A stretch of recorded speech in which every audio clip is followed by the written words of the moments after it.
Hi, Carl here for Pro AV TV, and today we're going to be taking a look at the SWIT E90 light. Now, I've already made a video on the SWIT E60 light, which you might remember if you've been following this channel. It was posted about 3 months ago, because that is the smaller version of this, basically. It's a 1x1 panel that is very small, very soft, and very powerful for the size. And it comes in a nice, convenient 3-head kit, so I think it's perfect as a little setup for anyone doing location-based interviews or anything like that. But this is the larger version. As you can see, it's about twice as long. It's about a 2x1 panel, so you can picture it almost as 2 of those E60s next to one another. It's still just as color accurate with 1990 LCI, and it's very nearly twice as bright as the E60.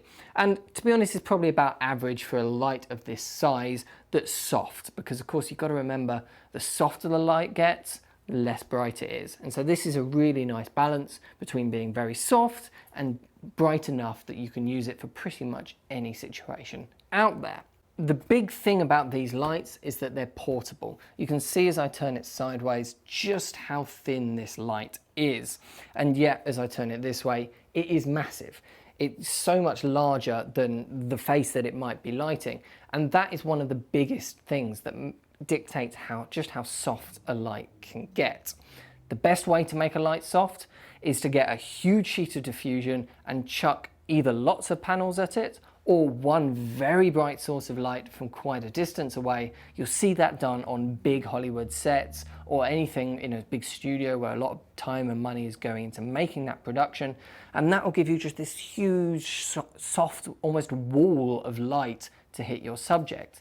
Now obviously, most of us can't do that. If you're doing anything like we're doing here right now, or any location-based interviews, all that sort of stuff, which most of us do on a day-to-day basis, you can't do that. And so what we tend to look for is as large an LED panel as possible to replicate as much as possible a large wall of light like that, but one that's as small and thin and fit and easy to transport as possible. And I think the E90 really does fit that bill. They're very light and they come in a nice easy 3-head kit, so that you can literally wheel it up to location and have everything that you need right there ready to go.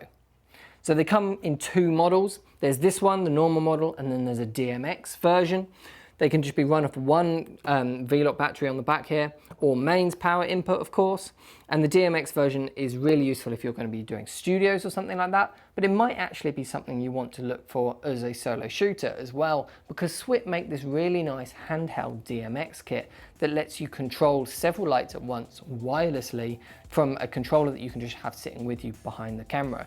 So you can sit behind the camera, look at the monitor, and adjust the brightness of each one of your lights in shot as you need it, which is just a really nice way of working. But if DMX or things like that aren't what interests you at all, then this panel, like we've got it here, is going to be really nice, simple, and easy for you to use.